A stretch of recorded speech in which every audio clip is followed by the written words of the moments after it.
So how to remove all tag photo from your Facebook page?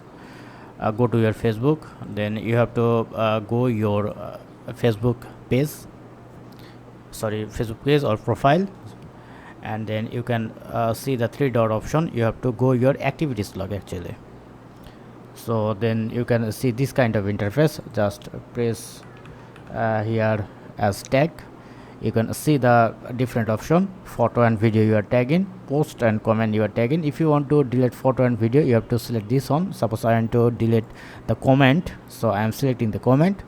Then suppose you want to remove those, then select and remove tag, and it is done. So this is how you can easily delete tag from your Facebook page. Hope video helpful. Do subscribe 5 Minute Solution. Have a good day. Thank you very much.